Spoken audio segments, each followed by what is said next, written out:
We would like to remind all participants to keep your microphone muted and ensure stable internet connection throughout the event.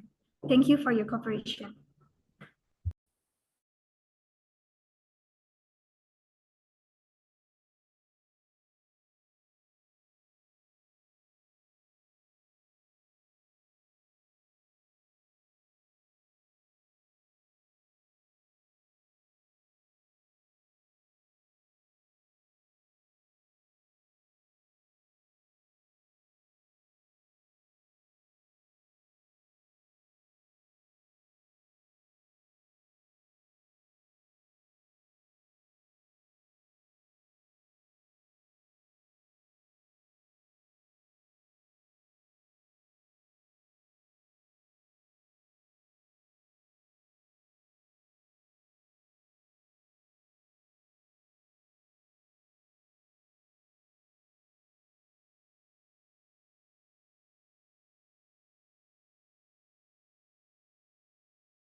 Attention please. The final round of the Indonesian Speech International Week 2026 will now officially begin. Honorable, the judges of Indonesian Speech International Week 2026, Dr. Idewa Gede Budi Utama, SPD MHum, Putu Ayu Prabawati Sudana, SPD MHum, Dr. Nyoman Karina Wedanti, SPD MPD, the committee on duty, and all the participants of the Indonesian Speech Competition International Week 2026 that we are proud of. Om Swastiastu. Assalamualaikum warahmatullahi wabarakatuh. Shalom, Salve, Namo Buddhaya, Salam Harmony. On this special morning, it is truly an honor for me, Anggita, as your master of ceremony on this wonderful occasion. Before we continue to the next agenda, let us express our deepest gratitude to Almighty God, for by His blessing and grace, we are able to gather here on Saturday, January 24, 2026, via Zoom meeting to participate in the final round of the Indonesian Speech Competition International Week 2026. At this time, we kindly invite everyone to observe a brief moment of prayer according to their respective beliefs. Prayers begins. Prayers end. Ladies and gentlemen, the next agenda is the singing of the Indonesian national anthem, Indonesia Raya.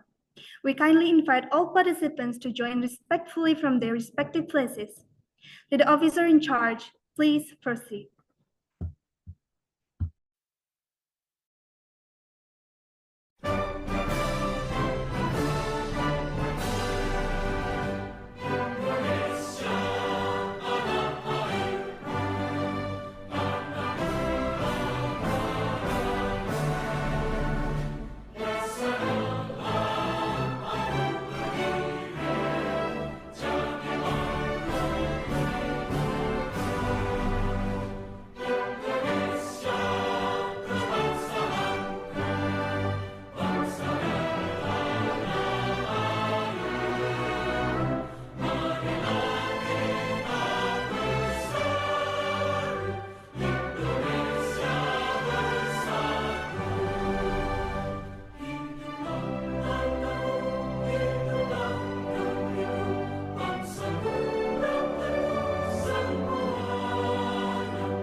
The event will now continue with the opening remarks from the chairperson of the committee.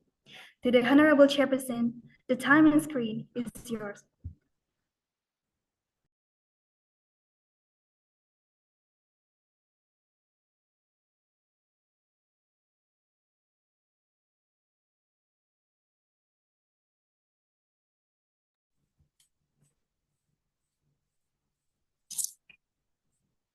Distinguished judges, respected director, and guests, dear participants and fellow committee members. Good morning. First of all, let us express our gratitude to God Almighty for His blessing, which allow us to gather here together in a good health to participate in the Indonesian speech competition held as part of our International Week program.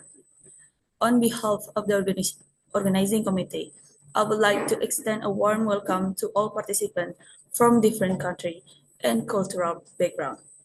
Your presence here is a true reflection of the spirit of international collaboration and mutual understanding that this event seeks to promote. This competition is not merely about language proficiency or public speaking skills. More importantly, this is a platform to introduce Indonesian language, culture, values, and perspectives to the international community. Through your speech, we hope to foster cross-cultural dialogue, respect, and appreciation among nations. I would like to express my sincere appreciation to the judges for their willingness to share their expertise and insights, as well as to all sponsors, partners, and committee members who have worked tirelessly to make this event possible. Without your dedication and cooperation, this event would not have been successfully organized. To all participants, I encourage you to deliver your speech with confidence and authentically. Do not be afraid to express your ideas and perspectives. This stage is a space to learning, sharing, and growing together. Finally, I hope this competition will be a meaningful and memorable experience for all of us. May it strengthen international friendship and inspire us to continue promoting cultural exchange in the future. Thank you for your attention. I hereby declare the Indonesian speech competition officially open. Thank you. Thank you for the chairperson. Before we begin the final stage, I will first convey a number of provisions that we must pay attention together, namely as follows: Indonesian speech guidelines. Number 1, Indonesian speech participants are the name of those who have followed the established administrative process. Number 2, participants are required to be present in the virtual room 15 minutes prior to the commencement of the final round. Number 3, all participants are required to rename their Zoom screen name using the following format: draw number underscore name underscore ISC Interweek 2026. Number 4, all participants will re-deliver their speeches in front of the judges. Number 5, participants are strictly prohibited from bringing or using any text or notes during their performance. Number 6, participants must keep their cameras turned on throughout the competition unless a technical issue has been reported and confirmed by the committee. 7, finalists are required to use 2 devices during the competition. The first device shall be used for the presentation, while the second device shall be used to record the participant during the presentation. The second device must be positioned at angel view, so that both participants and the presentation screen are clearly visible throughout the session.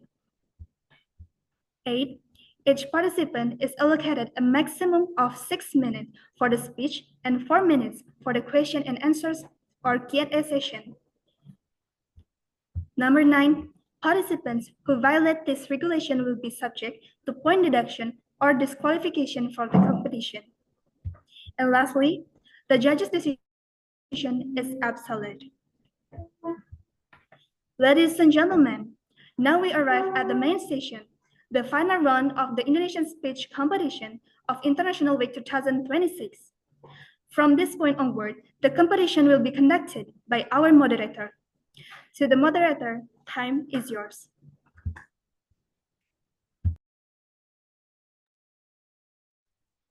Thank you very much, Angita.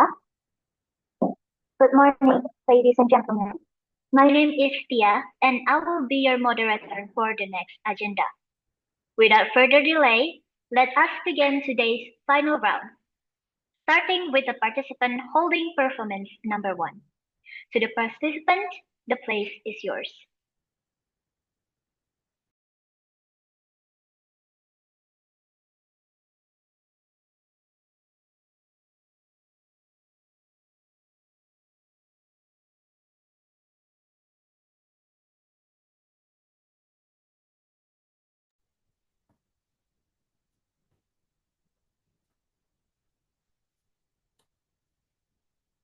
Terhormat Bapak Ibu Dewan Juri, hadirin sekalian, serta teman-teman saya banggakan, Assalamualaikum warahmatullahi wabarakatuh. Pertama-tama perkenalkan diri saya Kodai Onuma, berasal dari Jepang. Saat ini saya berstatus sebagai mahasiswa di Universitas Duta Bangsa Surakarta. Pada kesempatan ini, izinkan saya menyampaikan pidato dengan tema mempromosikan pendidikan inklusif untuk akses yang setara. Hadirin yang saya hormati, tema tersebut adalah tema menarik karena pendidikan inklusif berkaitan langsung dengan upaya menjamin hak setiap individu memperoleh pendidikan tanpa diskriminasi, apapun latar belakang, kondisi fisik, sosial, maupun ekonominya. Di tengah keberagaman masyarakat kita, pendidikan inklusif menjadi kunci utama dalam menciptakan keadilan dan kesetaraan dalam dunia pendidikan. Saya yakin Bapak dan Ibu semua telah memiliki pemahaman dan pengalaman terkait tema tersebut. Benar kan Bapak dan Ibu? Pendidikan merupakan hak dasar setiap manusia. Hal ini ditegaskan dalam Undang-Undang Dasar Republik Negara Indonesia tahun 1945 pasal 31 ayat 1 yang menyatakan bahwa setiap warga negara berhak untuk mendapat pendidikan. Namun pada kenyataannya, banyak anak yang belum memperoleh akses pendidikan secara setara. Khususnya pada anak-anak yang disabilitas dan mereka yang berasal dari latar belakang yang kurang mampu. Menurut UNESCO dalam laporan Global Education Monitoring Report yang menyatakan pendidikan inklusif bertujuan untuk memastikan bahwa semua peserta didik tanpa terkecuali dapat mengakses pendidikan yang bermutu dan bebas dari diskriminasi. Hal ini menunjukkan bahwa pendidikan bukan sekedar pilihan, melainkan sebuah kebutuhan global. Mengingat pentingnya tema ini, pada kesempatan ini izinkan saya menyampaikan 3 hal yang penting, terutama alasan mengapa pendidikan inklusif perlu terus kita promosikan. Yang kedua, dampak positif pendidikan inklusif bagi peserta didik dan masyarakat. Yang ketiga, peran bersama dalam mewujudkan pendidikan inklusif yang berkelanjutan. Terutama alasan mengapa pendidikan inklusif perlu terus kita promosikan. Pendidikan inklusif perlu terus kita promosikan karena mampu menciptakan keadilan dan kesetaraan dalam pendidikan, membentuk karakter serta empati peserta didik, dan melalui interaksi dalam keberagaman, serta mempersiapkan generasi masa depan yang berkualitas. Menurut UNESCO menegaskan bahwa pendidikan inklusif berperan dalam mengurangi ketimpangan. Sementara UNICEF dan World Bank yang menyatakan pendidikan inklusif membantu menciptakan lingkungan belajar yang ramah dan adil dan menghargai perbedaan sehingga mampu mengurangi diskriminasi dan memperkuat persatuan. Yang kedua, dampak positif bagi peserta didik dan masyarakat. Pendidikan inklusif memberikan dampak positif bagi peserta didik karena mampu menciptakan keadilan dan kesetaraan dalam pendidikan.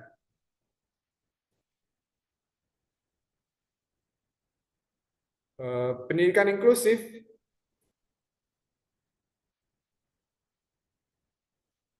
inklusif merupakan hak dasar setiap manusia dan bagi peserta didik mereka untuk bagi masyarakat pendidikan inklusif membantu menciptakan keadilan dan kesetaraan. Untuk masyarakat,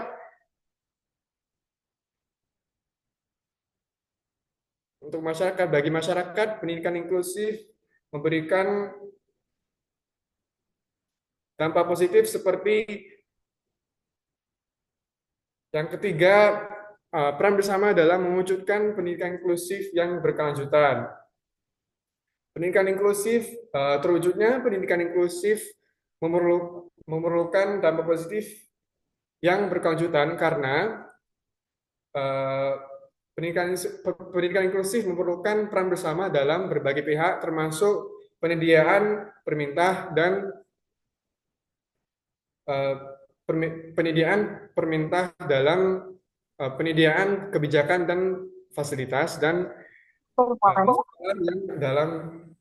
Sorry to the participant number one, thank you so much for your wonderful speech, but the time is up. You may now proceed to the question and answer section. To the judges, please.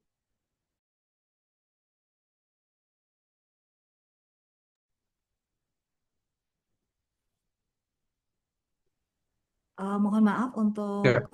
panitianya, ini untuk penilaiannya, rubrik scoringnya ini view only, jadi kita nggak bisa ngedit. I don't know whether the problem is only on me or also to Bu Praba and Pak Dewa Gede Budi. Can you check? Ya, sama. Saya juga tidak bisa, Bu. Okay, please wait a moment, judges. Mungkin bisa dikirim link yang baru ya. Saya bisa. Dan pertanyaannya dari siapa duluan, Dek? Dari kami bertiga.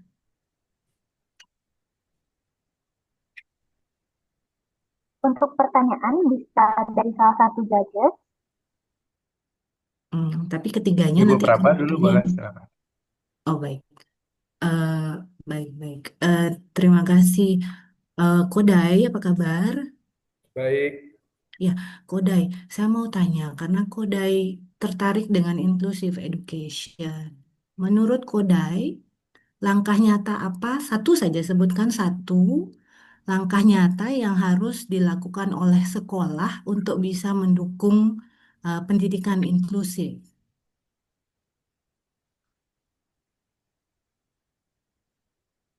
Mohon maaf, Bu Praba, Ya. boleh diulangkan lagi? Langkah nyata apa yang bisa dilakukan sebuah sekolah untuk mendukung pendidikan inklusif?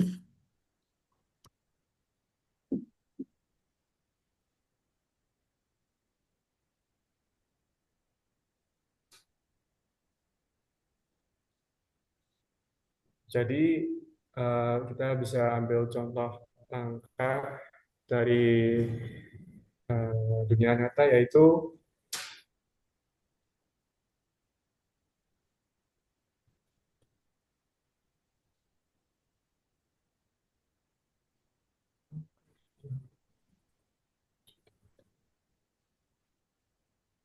kita bisa memberi langkah nyata dengan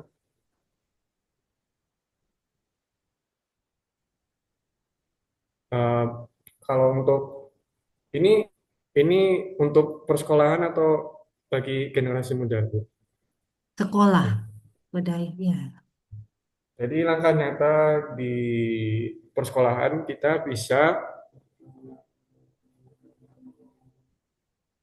menyediakan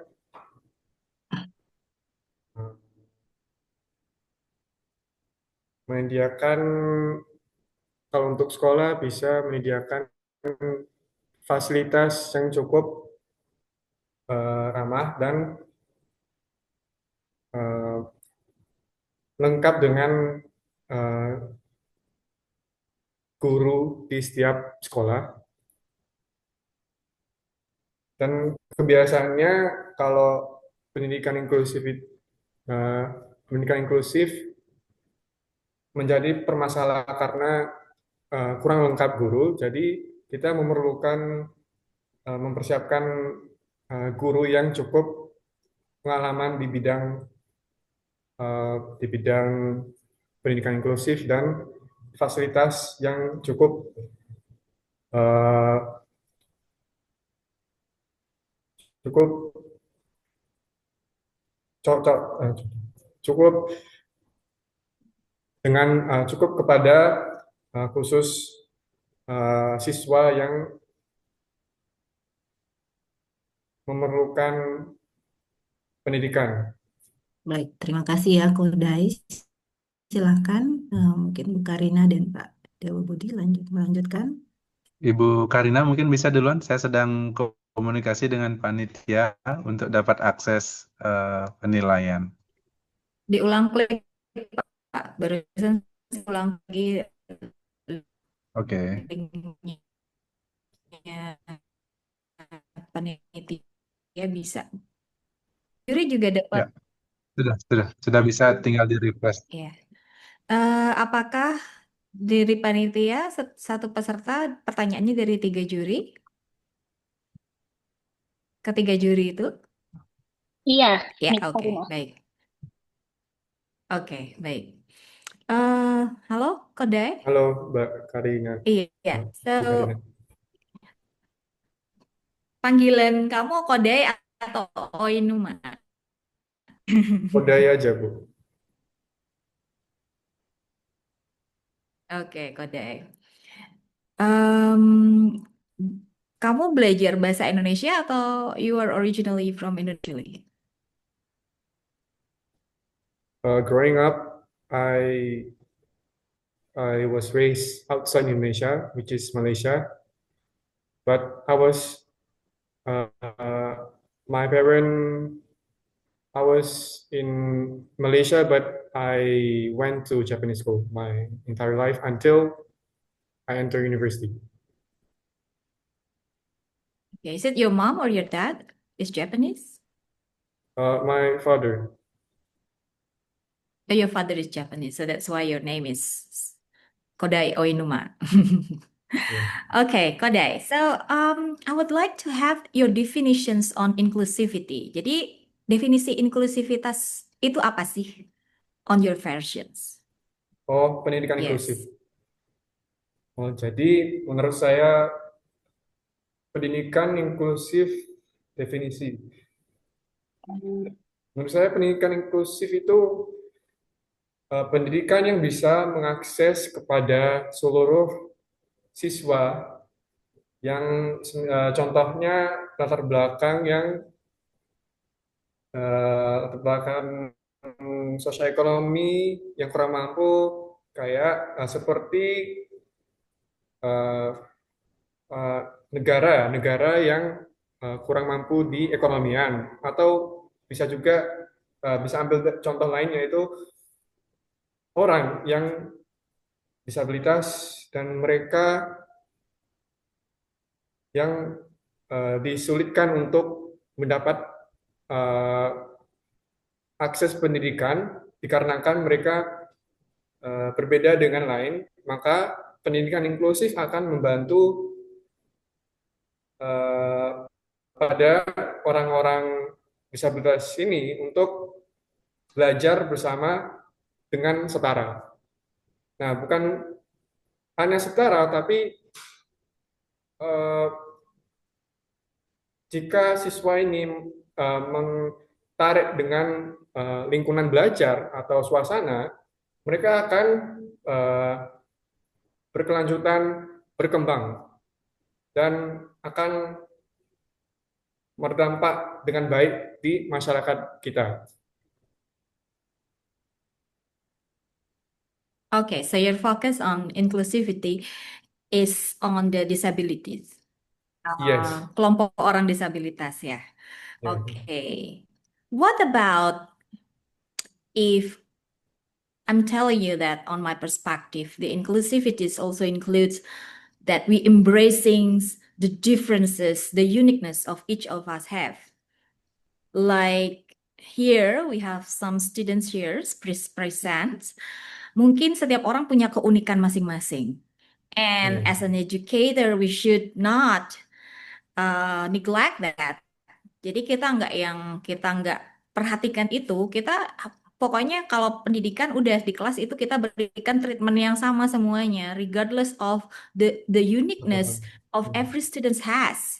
Mungkin ada yang suka yang lebih motorik, ada yang lebih belajarnya visual, ada yang lebih auditory. Do you think that that's also part of inclusivity? What do you think, Kodai? Jadi intinya pendidikan inklusif itu agar bisa tujuan yang sama. Nah, apa yang dimaksud dengan tujuan sama? Yaitu tadi saya membahas latar belakang kayak disabilitas. Nah, kalau yang ini kayak beda keunikan. Nah, kalau misalnya ada beda keunikan setiap masing-masing, nah itu juga termasuk pendidikan inklusif karena intinya pendidikan inklusif itu bertujuan sama dan ketika kita pihak masing-masing tidak memiliki tujuan yang bersama, maka kita terutama tidak akan saling berkomunikasi dengan baik, dan yang kedua tidak akan dampak dengan pihak masing-masing dengan baik. Oke, cukup dari saya. Terima kasih banyak, Kodai. Ya, terima kasih Bu Karina.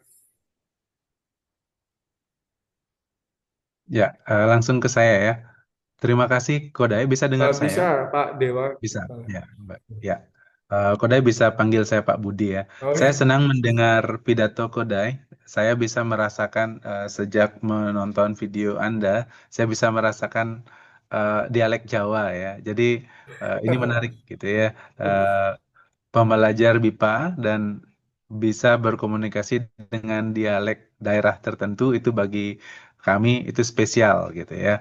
Nah, yang ingin saya tanyakan karena waktu kita terbatas, saya ingin bertanya satu hal. Aspek ketiga yang Kodai sampaikan yaitu tentang peran pemerintah. Ya, pertanyaan saya, yang Kodai tahu apa yang sudah dilakukan pemerintah untuk mewujudkan pendidikan inklusif dan apa yang perlu dilakukan pemerintah untuk meningkatkan kualitasnya. Kodai bisa mengerti pertanyaan saya? Apa yang Jadi sudah untuk dilakukan pemerintah? Apa yang sudah ya? Apa yang sudah dilakukan? Dan apa yang perlu dilakukan pemerintah lagi untuk meningkatkan kualitas pendidikan inklusif di Indonesia? Mengerti ya, Kodai ya? di bidang permintaan. Ya, di bidang atau terkait dengan pendidikan inklusif. iya. Oke, ya, silakan. Oke.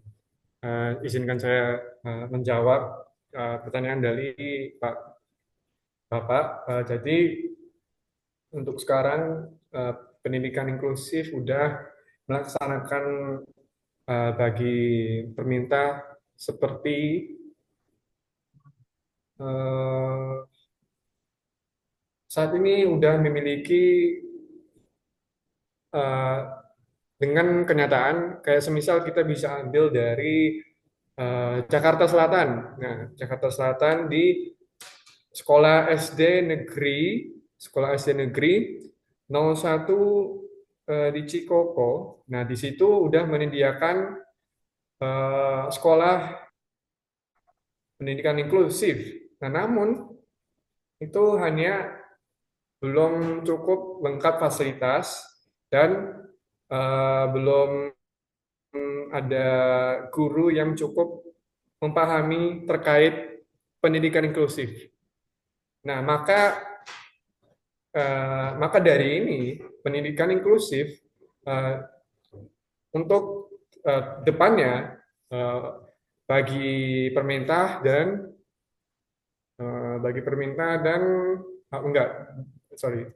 bagi pemerintah bisa melakukan dengan memperbaiki fasilitas dan perguruan. Nah, bukan hanya dua hal ini, kita bisa juga memperbaiki bagi pemahaman terkait pendidikan inklusif, karena perguruan kurang dan fasilitas yang kurang lengkap karena pemahaman yang kurang dipahami dengan masyarakat. Jadi Oke. untuk depannya, Ya, saya bisa mengerti Kodai. Ya, karena waktu kita terbatas. Satu hal lagi yang Kodai ucapkan, karena Kodai adalah penutur baru bahasa Indonesia ya. Apa yang Kodai maksud dengan perguruan? perguruan yaitu Kodai mengucapkan beberapa kali, saya pikir. Ya, apa yang dimaksud dengan perguruan? perguruan yaitu orang yang mengajar suatu ilmu pada masyarakat. Oke. Ya, terima kasih ya. Ya, terima kasih Kodai, terima kasih panitia. Saya pikir waktu saya kembalikan ke moderator. All right, thank you so much to the judges' questions, and thank you for the participant with performance number 1 for the wonderful speech. Next, we would like to invite the participant with performance number 2 to deliver the speech. Participant with the performance number 2, the floor is yours. Thank you.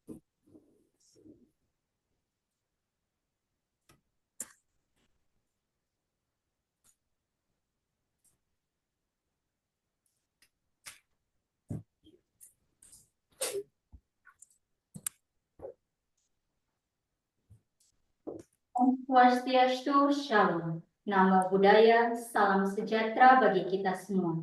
Yang saya hormati Bapak Ibu Dewan Juri, yang saya hormati Rektor Universitas Duta Bangsa Surakarta, serta hadirin sekalian yang berbahagia. Marilah kita panjatkan puji dan syukur kehadirat Tuhan Yang Maha Esa atas limpahan rahmat dan karunia-Nya. Atas izinnya pula, pada kesempatan yang berbahagia ini, kita dapat berkumpul dan mengikuti lomba pidato ini dengan penuh semangat, sekaligus saling berbagi gagasan, inspirasi, dan nilai melalui kata-kata yang bermakna. Perkenalkan, nama saya Leticia Isadora dos Santos, mahasiswa asing asal dari Timor Leste, program studi manajemen Fakultas Hukum dan Bisnis Universitas Duta Bangsa Surakarta. Pada kesempatan ini, izinkan saya menyampaikan pidato dengan tema memberdayakan generasi penerus untuk masa depan yang berkelanjutan dengan subtema melindungi warisan budaya di dunia modern. Hadirin sekalian, izinkan saya bertanya sejenak. Pernahkah kita berpikir apakah warisan budaya kita masih akan dikenal oleh generasi setelah kita? Ataukah ia perlahan menghilang, tergantikan oleh arus modernisasi yang begitu cepat? Di era globalisasi saat ini, perkembangan teknologi dan gaya hidup modern membawa banyak kemudahan. Namun, di sisi lain, modernisasi juga menjadi tantangan yang besar bagi keberlangsungan warisan budaya. Berbagai laporan dan artikel menunjukkan bahwa banyak tradisi lokal mulai ditinggalkan karena dianggap kuno dan tidak relevan dengan zaman sekarang. Hadirin sekalian, pada kesempatan ini izinkan saya menyampaikan 3 poin penting, yaitu pertama, tantangan warisan budaya di era modern, kedua, pentingnya menjaga warisan budaya sebagai identitas bangsa, dan yang ketiga, peran generasi muda dalam melindungi warisan budaya. Hadirin sekalian, mari kita masuk ke poin pertama, yaitu tantangan warisan budaya di era modern. Dunia modern bergerak sangat cepat. Media sosial, budaya populer global, dan teknologi digital telah mengubah cara kita berpikir, berperilaku, bahkan menilai sesuatu. Akibatnya, banyak generasi muda yang lebih mengenal budaya luar dibandingkan budaya sendiri. Bahasa daerah mulai jarang digunakan, kesenian tradisional kehilangan peminat, dan nilai-nilai luhur perlahan terlupakan. Hadirin sekalian, mari kita masuk ke poin kedua, yaitu pentingnya menjaga warisan budaya sebagai identitas bangsa. Warisan budaya bukan sekedar tarian, bangunan, atau pakaian tradisional. Ia adalah identitas, jati diri, dan sejarah suatu bangsa. Warisan budaya mengajarkan kita tentang nilai kebersamaan, toleransi, dan kearifan lokal. Tanpa warisan budaya, sebuah bangsa akan kehilangan karakter dan arah. Modernisasi seharusnya tidak menghilangkan tradisi, melainkan berjalan berdampingan dengannya. Hadirin yang saya hormati, mari kita masuk ke poin yang terakhir, yaitu peran generasi muda dalam melindungi warisan budaya. Generasi muda memegang peran yang sangat penting. Kita bisa memanfaatkan teknologi sebagai alat pelestarian, bukan sebagai ancaman. Melalui media sosial, kita dapat mempromosikan budaya lokal. Melalui pendidikan, kita dapat mempelajari dan mengajarkan kembali nilai-nilai tradisi. Dengan cara ini, warisan budaya tidak hanya bertahan, tetapi juga berkembang di dunia modern. Hadirin yang saya hormati, sebagai kesimpulan, melindungi warisan budaya di dunia modern bukanlah pilihan, melainkan sebuah tanggung jawab. Modernisasi seharusnya tidak menghilangkan budaya. Keduanya dapat berjalan beriringan jika kita memiliki kesadaran dan kepedulian. Marilah kita mulai dari hal kecil, mengenal budaya kita sendiri, menghargainya, dan mewariskannya kepada generasi berikutnya. Karena ketika kita menjaga warisan budaya, sesungguhnya kita sedang menjaga identitas dan masa depan bangsa. Terima kasih atas perhatian hadirin sekalian.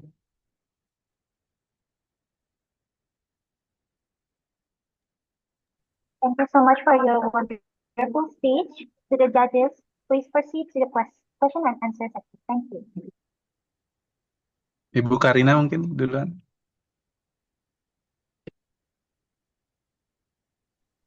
Baik, karena Pak Budi ini senior saya ya, jadi saya ngikut sama beliau gitu. Cowok. Ya, baik. Halo Leticia. Ibu, selamat pagi. Ya. Nama panggilannya Leticia ya, right? Iya, Bu. Not Isadora. Oke. Ya, baik. Topiknya menarik tentang bagaimana menjaga warisan budaya oleh generasi muda sekarang ini ya. Especially me, I live in Bali, and to preserve cultures is not an easy task right now, recently ya. Jadi yang saya ingin dengar dari Leticia, itu Leticia kira-kira punya nggak some practical steps gitu ya, langkah-langkah praktis ya untuk pesan-pesan pada generasi muda saat ini, hal-hal kecil mungkin yang bisa dilakukan ya, yang bisa dilakukan oleh generasi muda saat ini, mungkin juga termasuk teman-teman yang hadir di ruang Zoom ini ya, untuk menjaga warisan budaya yang adiluhung. Silakan Leticia. Baik, terima kasih atas pertanyaannya Ibu. Izinkan saya menjawab. Langkah kecil dari generasi muda, yaitu dengan mengetahui budaya kita, terus karena generasi muda memegang peran yang sangat penting. kita bisa memanfaatkan teknologi itu sebagai untuk mempromosikan budaya. Gitu, Ibu. Oke, menggunakan teknologi. Gimana caranya menggunakan teknologinya seperti apa, misal? Mempromosikan, contohnya mempromosikan tarian budaya tradisional atau mempromosikan pakaian tradisional budaya kita. Ya, yes. Saya juga ada beberapa akun ya di TikTok ya, anak muda yang mempromosikan tari daerah gitu ya, yang dibuat fusions dengan some modern dance, dan also anak muda yang memainkan alat musik tradisional ya. Kemudian ada juga yang mempromosikan berkebaya gitu ya, pada on daily wear gitu. That's interesting. Do you have any other idea other than promoting from social media using the technology? Selain itu, kita dapat mempelajari budaya kita, jadi supaya nantinya kita bisa memperkembangkan lagi memperkembangkan budaya kita ke generasi berikutnya. Baik, cukup dari saya. Terima kasih, Leticia. Terima kasih, Bu. Ya, terima kasih izin Bu Praba ya, saya sekarang ya di tengah-tengah. Baik, Leticia, terima kasih atas pidato Anda. Ini menarik sekali. Kemudian tentang budaya, ini tentu juga menarik, apalagi bagi Leticia dan teman-teman yang belajar di Indonesia, lalu belajar bahasa Indonesia. Nah, yang mau saya tahu adalah, Leticia dari mana? Dari Timor Leste. Timor Leste, ya. Eh, saya ingin tahu pengalaman budaya Leticia. Ya, apakah ada budaya yang membuat Leticia misalnya terkejut ketika datang ke Indonesia atau ke tempat Leticia kuliah? Itu pertanyaan pertama saya. Ini bersifat pribadi ya, pengalaman pribadi. Maaf Pak, kayak culture shock gitu. Ya, gegar budaya bahasa Indonesianya ya. Culture shock itu gegar budaya. Baik, terima kasih atas pertanyaannya Bapak. Izinkan saya menjawab. Culture shock yang saya mengalami, terutama di Jawa, Solo, itu Solo itu kental dengan budayanya. Jadi saya di sini mengenal budaya Solo dengan baik, yaitu dengan terutama di bahasanya, terus terutama di tariannya juga Pak. Oke, jadi bahasa dan tarian. Ada contoh spesifik misalnya yang membuat Leticia terkejut bahwa budaya Solo ternyata sangat berbeda dengan budaya Leticia?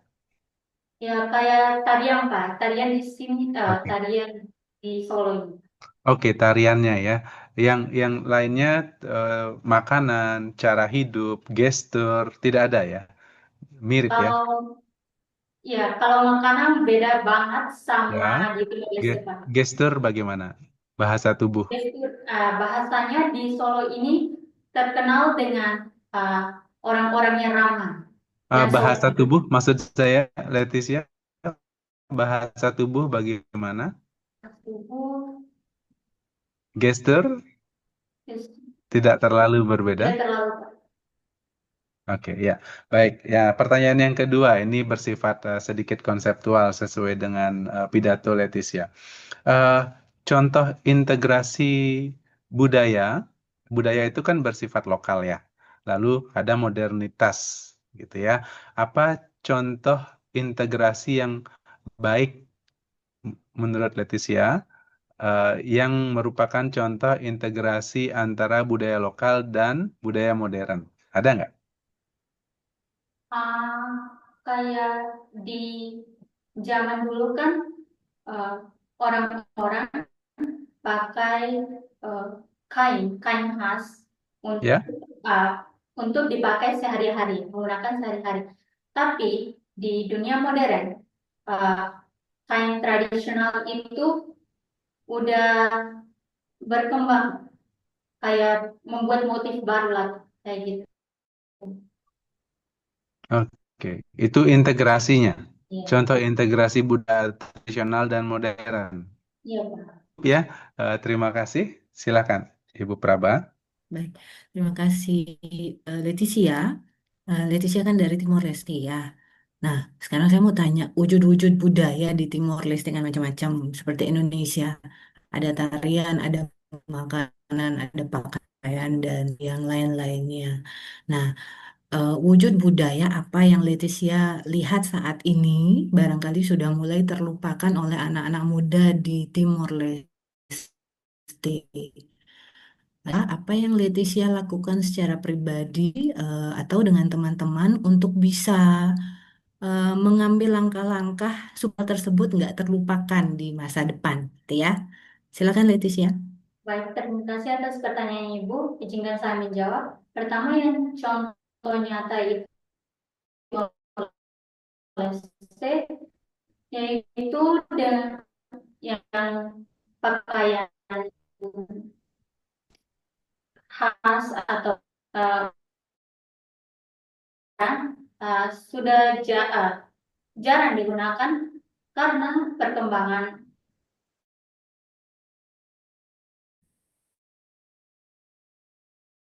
kalau kalau kalau membuat suatu tradisi baru pakai kain khas tersebut. Dan yang kedua, uh, maaf Bu, bisa mengulang pertanyaannya kedua? Tapi menurut Leticia, apa itu sudah mulai dilupakan penggunaan pakaian itu? Belum, secara tidak langsung belum dilupakan karena masih menggunakan pakaian tradisional tersebut. Pada saat-saat tertentu ya. Ya, pada saat-saat tertentu. Baik. Apakah lebih baik jika itu lebih sering digunakan atau memang sudah cukup sekarang pada saat-saat tertentu saja?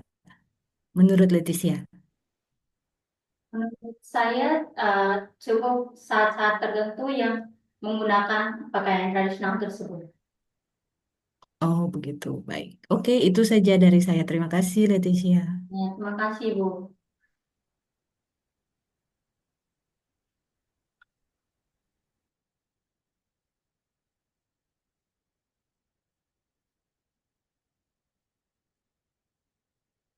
Proceed to the participant with performance number 3, Sudelford.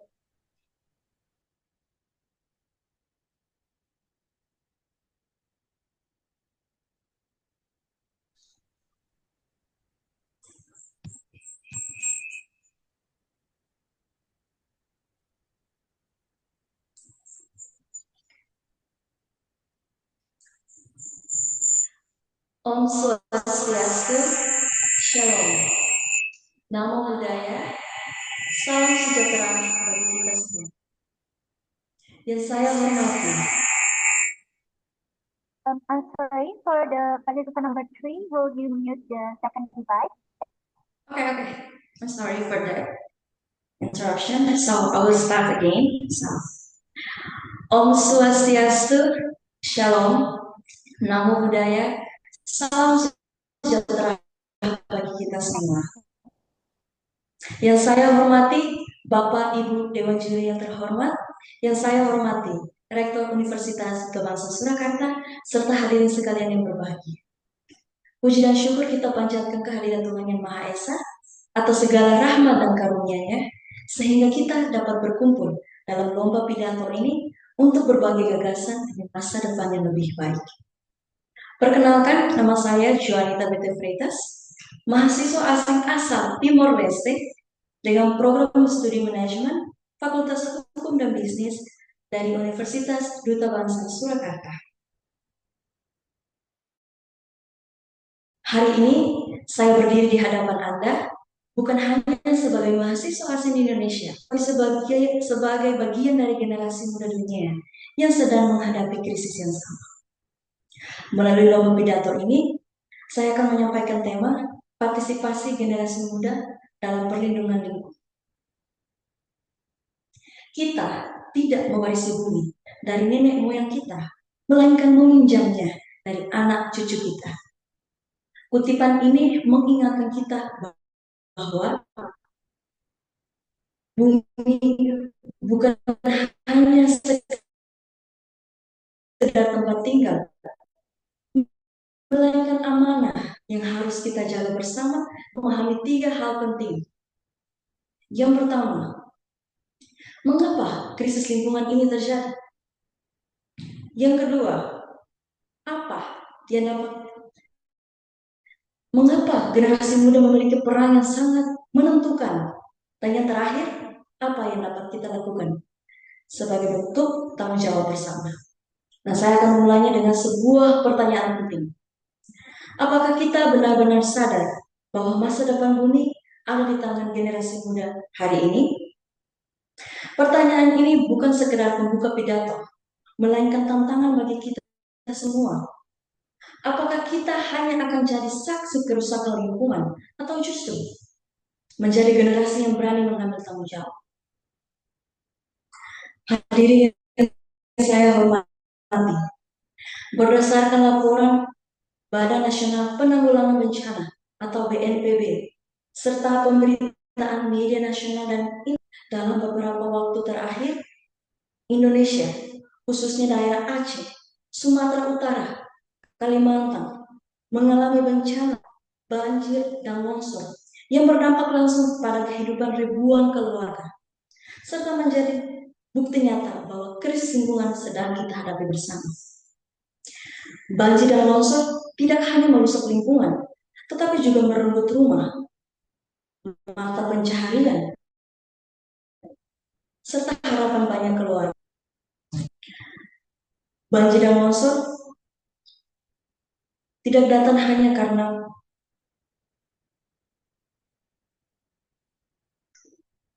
bencana alam, tidak datang hanya karena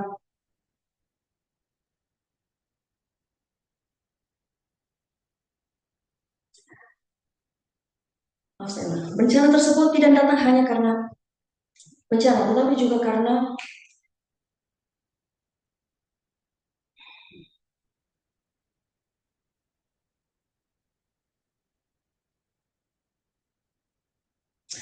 generasi muda memiliki peran krusial sebagai agen perubahan dalam menghadapi lingkungan.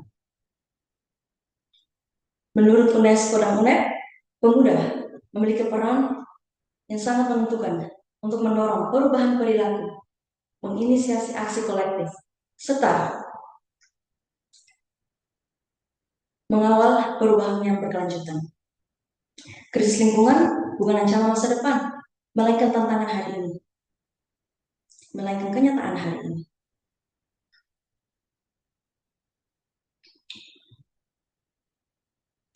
Mas,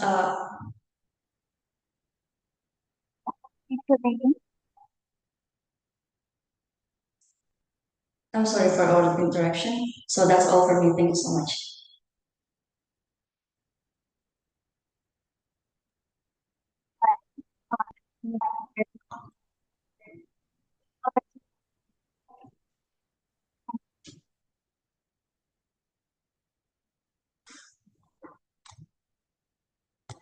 Ya, saya tidak mendengar yang dia katakan. Atau Iya, betul. It's coba not, dicek. it was not audible, Tia. Tadi suaranya kecil banget. Ya. Or can you repeat what you just said just now?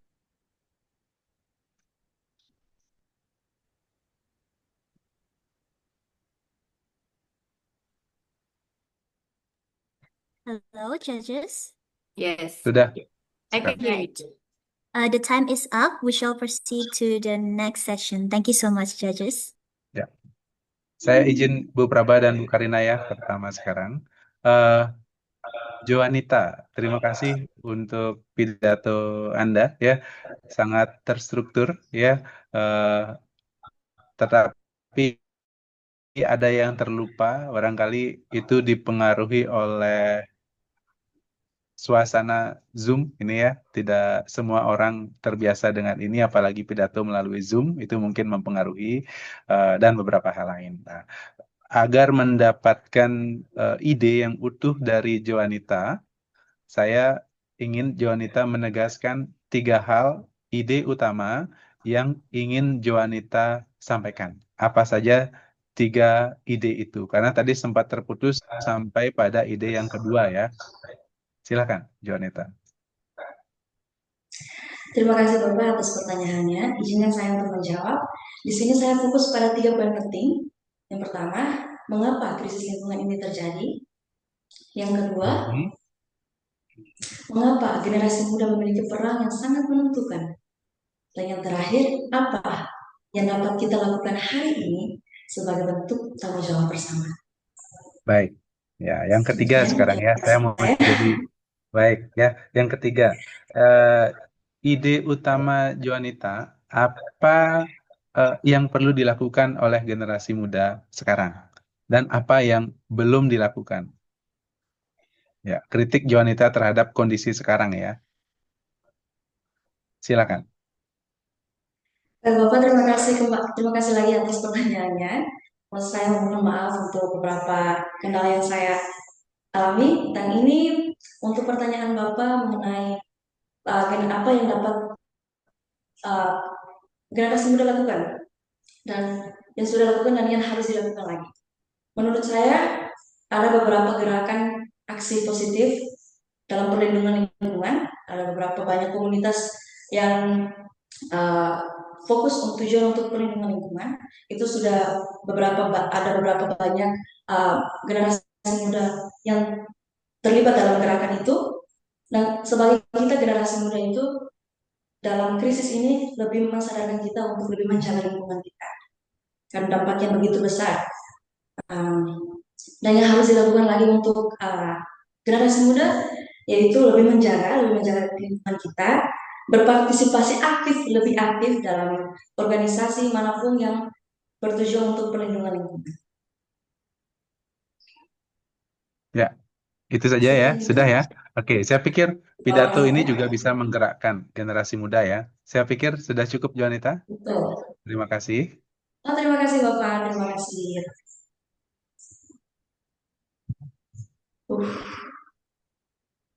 Bu Karina bisa duluan Bapak. Baik, Bu Prava.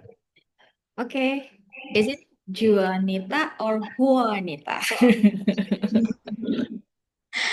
People actually call me Juanita. Juanita, okay. Sure. Okay, Juanita, congratulations on your speech. Even though there are some technical problems, but you're still chill out, ya. Si santai ya, bagus. Baik, pertanyaan dari saya. Kalau bisa memilih ini dari 2 hal yang paling penting ya. Yang pertama, aturan pemerintah yang sangat tegas dan ketat, atau yang lebih penting lagi kesadaran masyarakat terkait keselamatan bumi ini dari isu lingkungan. Mana yang menurut kamu yang paling paling urgent, yang paling menurut kamu penting? Apakah yang pertama peraturan pemerintah yang ketat dan tegas, atau yang kedua kesadaran masyarakat? Pilih salah satu dan kemudian jelaskan alasannya. Kenapa kamu memilih pilihan tersebut? Silahkan, Bu Anita. Terima kasih Bu atas pertanyaannya. Izinkan saya menjawab. Menurut saya yang paling penting itu kesadaran manusia.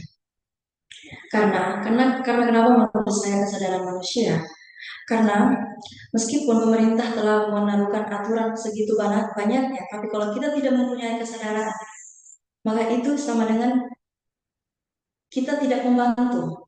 Jadi kesadaran dulu dari diri kita untuk menjaga lingkungan sekitar kita, karena aksi kecil saja bisa menimbulkan dampak yang besar bagi kehidupan selanjutnya. Jadi secara tidak sadar kita membantu pemerintah dalam hal itu. Setelah kita mendapatkan kesadaran itu, barulah pemerintah lihat. Karena banyak sekali aturan, banyak sekali penjelasan dari pemerintah, banyak sekali masalah, tapi tetap saja kesadaran kita masih kurang. Jadi yang paling utama bagi saya itu kesadaran manusia. Menurut itu Bu dari saya. Baik, jadi yang paling utama itu kesadaran masyarakat ya. Jadi Betul sekali. ya seperti apa tetap masing-masing individu yang menentukan nanti juga. Oke. Saya rasa cukup. Terima kasih, wanita. Selanjutnya saya Terima serahkan kasih. kepada Bu. Ibu. Halo Juanita. Halo Ibu. Iya, saya menikmati sekali tadi mendengarkan pidatonya tentang lingkungan dan peranan generasi muda ya.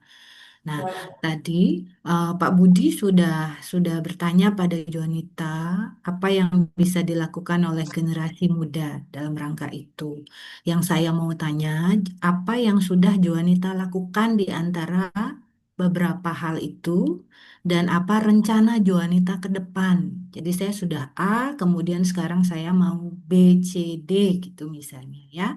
Silahkan Juanita. Terima kasih Ibu untuk pertanyaannya. Izinkan saya menjawab Ibu. Baik, sebagai generasi muda ada beberapa banyak sekali cara untuk membantu dalam perlindungan lingkungan. Yaitu mulai dari diri saya sendiri, mana saya mengutamakan kebersihan dalam lingkungan saya. Kalau di rumah saya mementingkan kebersihan di rumah saya dulu. Sampah pada tempatnya, semuanya. Habis itu baru saya keluar sosialisasi bersama teman-teman saya. Kan kita kalau udah dalam satu komunitas pasti kita punya tujuan, yaitu membantu. Nah, membantu itu salah satunya itu adalah perlindungan lingkungan. Di situ kalau kita udah bergabung dalam satu organisasi dan kita fokus pada itu, yaitu tujuannya itu menjaga lingkungan, mencari sampah, membersihkan tempat-tempat yang kotor. Itu yang sekarang saya lakukan. Kalau untuk masa depannya saya lebih ingin untuk semua tahu bahwa dampak kerusakan lingkungan itu benar-benar nyata, benar-benar sangat tragis karena merenggut nyawa.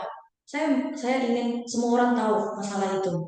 Nah, kalau kita tahu masalahnya lebih dahulu, maka kita tahu dampaknya itu apa. Setelah kita tahu dampaknya apa, kita akan mencari solusi untuk itu. Jadi saya mau untuk semua generasi muda tahu konsekuensi dari penyebab itu apa.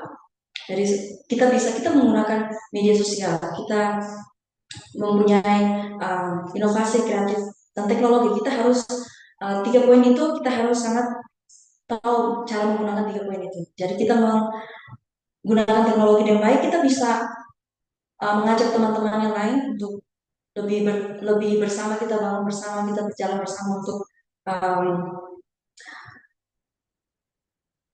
perubahan itu.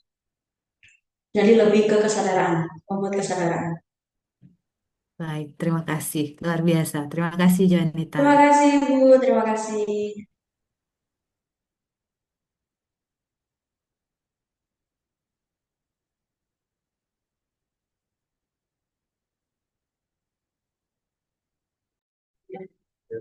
Are all the judges clear?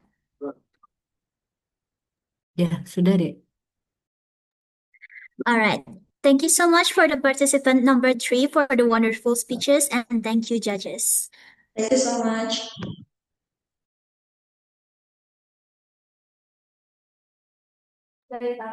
Next, we would like to invite the participant with performance number 4 to deliver their speech.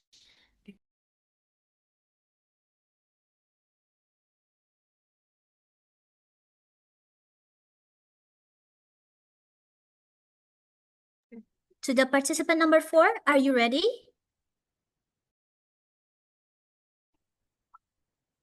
Ready. The floor is yours. Thank you so much. Om Swastiastu, Salam, Namo Buddhaya, Salam sejahtera bagi kita semua. Yang saya hormati, Bapak Ibu Dewan Juri, yang saya hormati, Rektor Universitas Duta Bangsa Surakarta, serta hadirin sekalian yang berbahagia. Marilah kita panjatkan puji Tuhan Yang Maha Esa atas izinnya kita dapat mengikuti lomba pidato ini dengan penuh semangat. Perkenalkan, nama saya Venezia Cardozo Suarez Santos, asal dari Timor Leste, mahasiswa asing, program studi manajemen, Fakultas Hukum dan Bisnis, Universitas Duta Bangsa Surakarta. Pada kesempatan ini, Izinkan saya menyampaikan pidato dengan tema memperdayakan generasi penerus untuk masa depan yang berkelanjutan dengan subtema mempromosikan pendidikan inklusif untuk akses yang setara. Hadirin yang saya hormati, izinkan saya bertanya sejenak. Apakah semua anak di sekitar kita sudah mendapatkan akses pendidikan yang sama? Hadirin yang saya hormati, faktanya berdasarkan berbagai laporan pendidikan, masih banyak anak, terutama anak penyandang disabilitas, anak dari keluarga kurang mampu, dan anak di daerah terpencil yang belum mendapatkan akses pendidikan yang layak dan setara. Hal ini menunjukkan bahwa pendidikan belum sepenuhnya inklusif. Oleh karena itu, saya akan menyampaikan 3 poin penting terkait pendidikan inklusif. Poin-poin tersebut adalah 1. Makna dan urgensi pendidikan inklusif. 2. Masalah ketidaksetaraan akses pendidikan. Dan 3. Peran kita dalam menunjukkan pendidikan inklusif. Hadirin yang saya bangga hormati, mari kita masuk ke poin pertama. Poin pertama, makna dan urgensi pendidikan inklusif. Hadirin sekalian, pendidikan inklusif adalah sistem pendidikan yang memberi kesempatan belajar kepada semua anak tanpa diskriminasi, dengan menghargai perbedaan kemampuan, latar belakang, dan kondisi individu. Bayangkan, sebuah sekolah di mana semua anak diterima tanpa adanya, tanpa label, tanpa stigma, dan tanpa pengucilan. Inilah esensi dari pendidikan inklusif. Namun pertanyaannya, apakah sistem pendidikan kita sudah benar ramah bagi semua?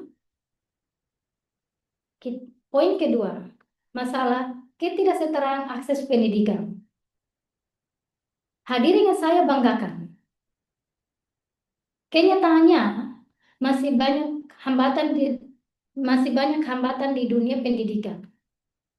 Anak disabilitas seringkali kesulitan mendapatkan fasilitas. Anak dari keluarga kurang mampu terhambat oleh biaya, dan anak dari daerah terpencil terhambat oleh sasaran dan tenaga.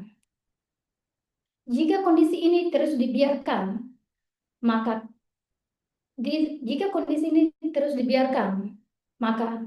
kesengajaan pendidikan inklusif akan terancam bagi generasi muda.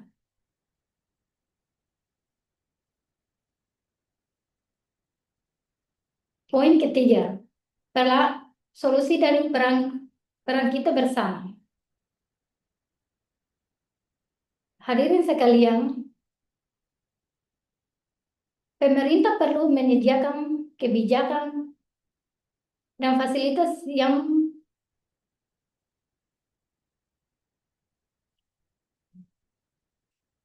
sama. Guru dan You have 1 minute left.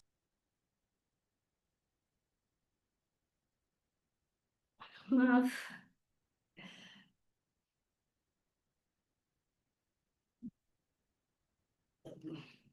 Maaf, sampai sini saja. All right, thank you so much for the 4th participant for your wonderful speeches. Now we shall proceed to the next section, which is Q&A section. To the judges, please. Praba lagi. Oke, Ibu terima Praba. kasih. Iya, terima kasih Pak Budi. Venesia, apa kabar pagi ini? Baik, Ibu. Terima kasih. Baik. Bu. Ya, terima kasih Venesia. Venesia, sama dengan pertanyaan saya tadi kepada Koda ya, karena kalian sama-sama sharing tentang pendidikan inklusif. Nah, bisa Venesia sampaikan kepada saya satu saja langkah nyata yang harus dilakukan oleh sekolah untuk dapat mendukung pendidikan yang inklusif. Silakan Venesia. Baik. Bicara, terima kasih atas izin saya menjawabnya. Pendidikan inklusif adalah sistem pendidikan yang memberi kesempatan belajar kepada semua anak tanpa diskriminasi. Tanpa diskriminasi.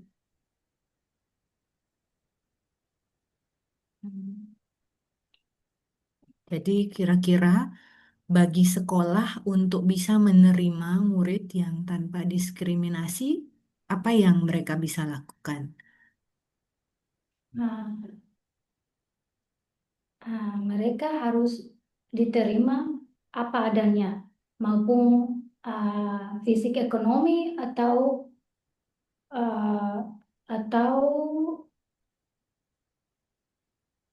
fisik ekonomi atau yang lain-lainnya. Baik, oke. Itu ide yang bagus sekali dan niat yang bagus sekali ya dari Venesia. Baik, terima kasih. Bisa lanjut ke Pak Budi atau Bu Karina. Oke, terima kasih.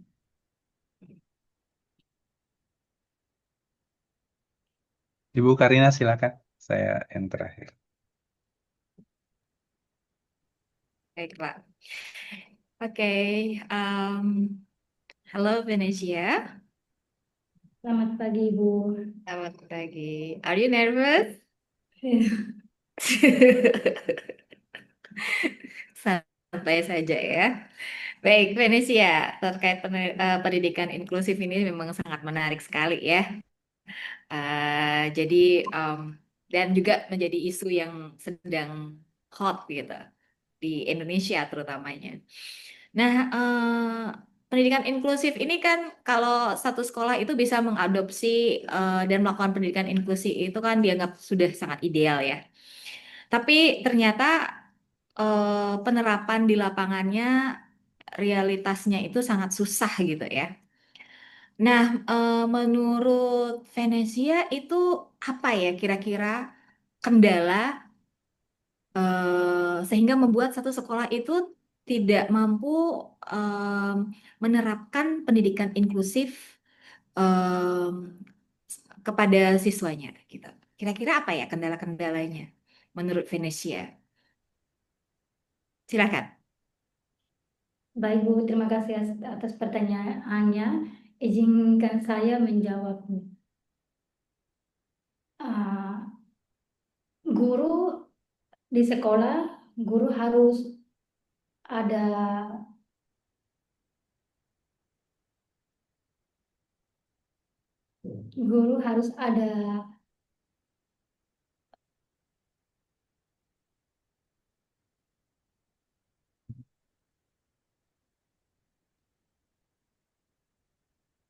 Mungkin menurut Venesia, mungkin maksudnya Venesia guru harus ada pelatihan khusus gitu ya, Venesia Ya. ya.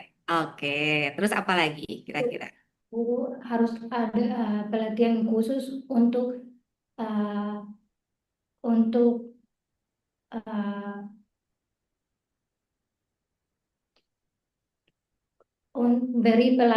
diberi pelatih untuk terima perbedaan dan kemampuan.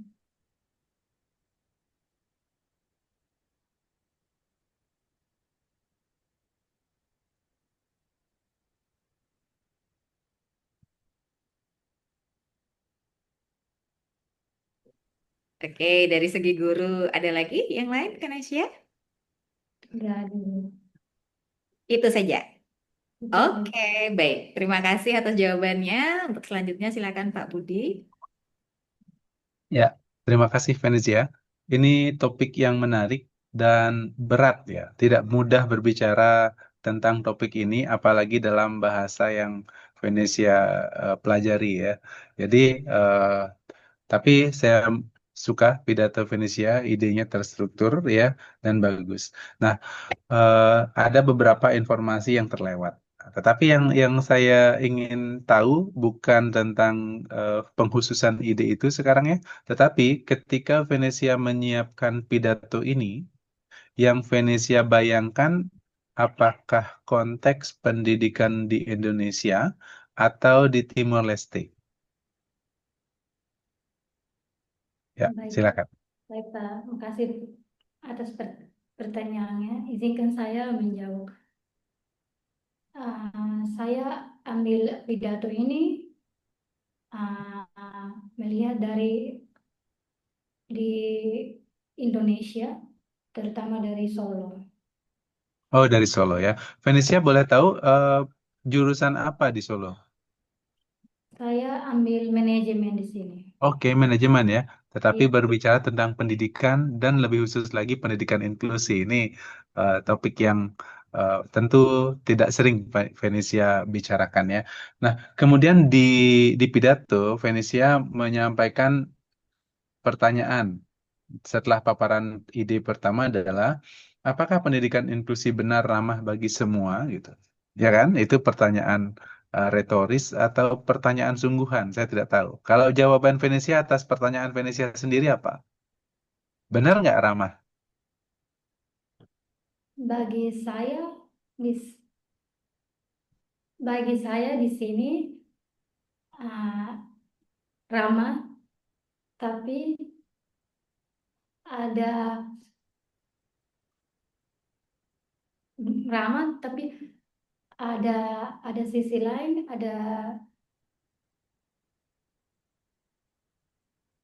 Ya, apa sisi lainnya? kalau soal pendidikan di sini ramah, tapi di sisi lain ada anak-anak yang dapat diskriminasi. Oke, ada anak-anak yang dapat diskriminasi ya. Bagus ya. Bisa Venesia sebutkan satu contoh diskriminasinya misalnya? Ya, dari saya pengalaman, ada teman saya Mhm. di kelas nggak tahu karena nggak tahu apa karena kondisi ekonominya teman-teman Oke. yang lain tidak bermain sama dia. Oke, bagus ya itu contoh ya. Tidak diajak bermain karena kondisi finansial misalnya. Oke, ya terima kasih. Saya pikir seperti itu untuk konfirmasi. Waktu saya kembalikan ke moderator. Terima kasih juga Pak, Bu Dewan Juri. Thank you so much for the question, judges, and thank you for the participant number 4 for their wonderful speeches.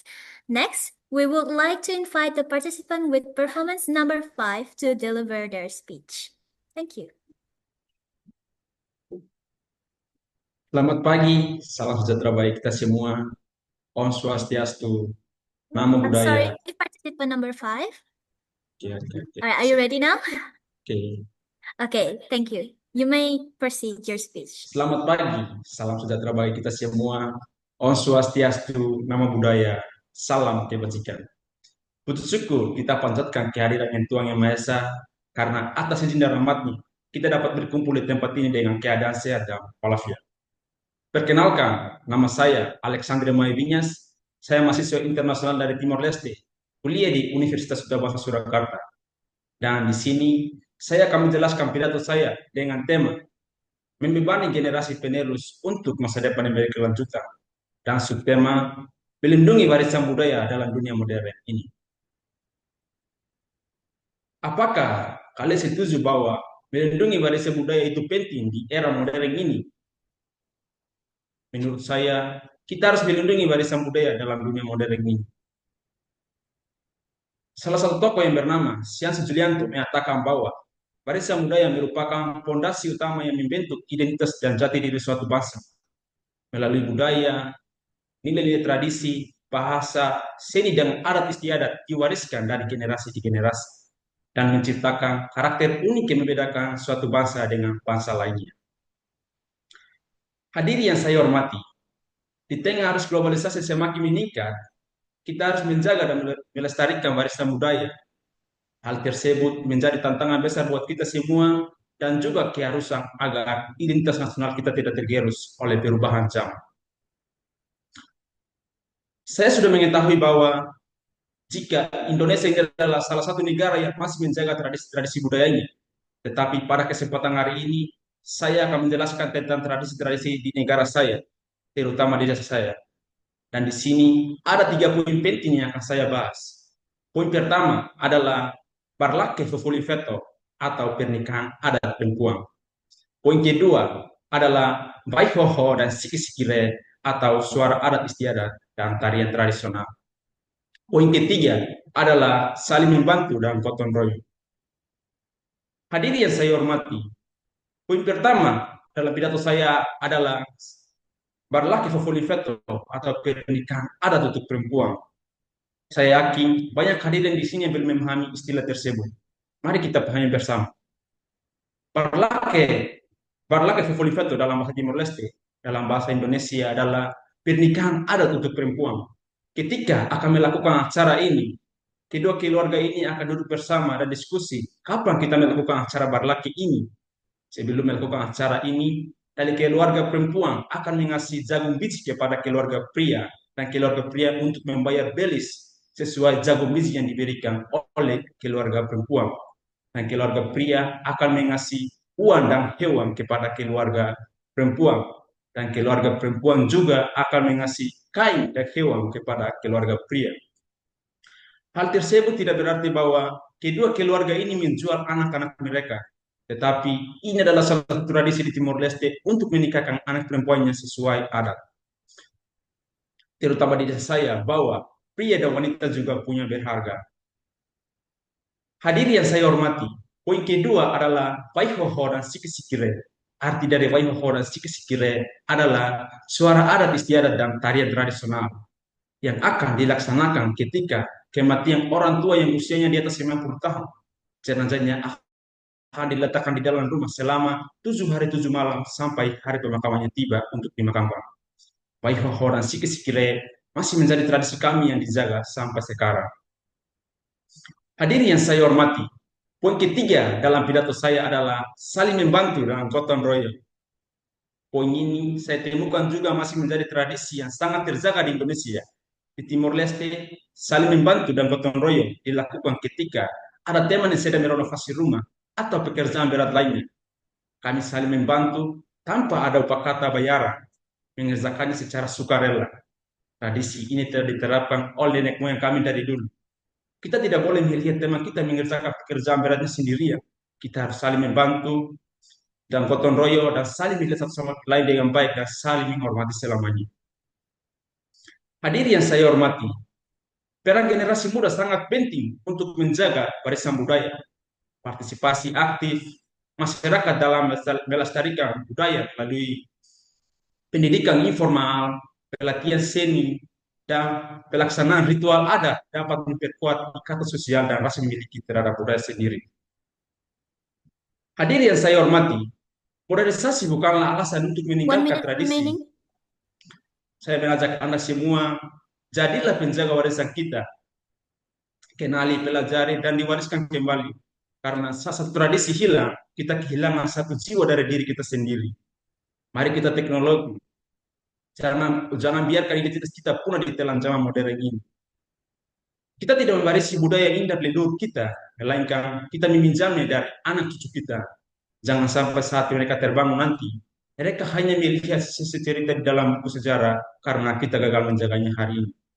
Mari kita jadikan teknologi sebagai jembatan, bukan jurang pemisah. Sebab pada akhirnya, kita adalah apa yang kita lestarikan. Akhir kata, mohon maaf atas segala kekurangannya. Rahayu, salam kebajikan bagi kita semua. Terima kasih. All right, thank you so much for the participant number 5 for the wonderful speech. Next, we'll proceed to the question and answer session. To the judges, please. Ibu Karina duluan, silakan. Oke, terima kasih banyak Pak Budi. Halo Alexandre, Halo Ibu Karina, selamat pagi. saya perhatikan Alexandre nggak ada gugup-gugupnya ya, lancar ya Alexandre ya. Oke, baik. Jadi topiknya kembali tentang bagaimana anak muda ikut melestarikan budaya yang ada ya. Tadi Betul. Alexandre memakai contoh budaya yang ada di Timur Tengah. Iya, jadi saya jadi dapat insight juga nih, satu wawasan baru. Ternyata ada budaya yang seperti itu. Kurang lebih mirip lah di salah satu tempat di Indonesia juga saya rasa punya hampir punya budaya yang sama yang terkait dengan pernikahan. Tapi kalau Alexandre melihat itu sebagai sesuatu yang positif, negatif, atau Alexandra apakah setuju dengan budaya seperti itu atau tidak? Terima kasih atas pertanyaannya. Izin menjawab bukannya. Kalau menurut saya itu adalah positif bagi masyarakat, bagi saya. Karena kalau suatu anak lahir dari ibunya dan ibunya dibesarkan sampai dia besar, sampai dia mau keluar dari rumahnya ke keluarga lain, itu harus kasih penghormatan gitu. Kasih penghormatan buat ibunya untuk keluarganya bahwa anak ini keluarganya lihat sampai dia besar sampai dia keluar dari rumahnya ke masuk ke keluarga baru itu itu harus ada perhitungannya gitu. Itu kalau menurut saya itu positif banget. Oke, baik. Ya, saya pengajar di kelas Cross Cultural Understanding ya. Jadi salah satu kelas yang saya ampu adalah mata kuliahnya Cross Cultural Understanding. Dan saya selalu bilang pada mahasiswa saya bahwa budaya yang terbaik itu kalau kita lihat di dunia ini nggak ada budaya yang paling baik ya. Semua budaya itu baik dan yang terbaik buat kalian adalah budaya yang di mana tempat kalian dibesarkan. Itu Ya. yang terbaik. Itu yang paling cocok untuk Anda. Nah, sekarang saya bertanya sama Alexandre.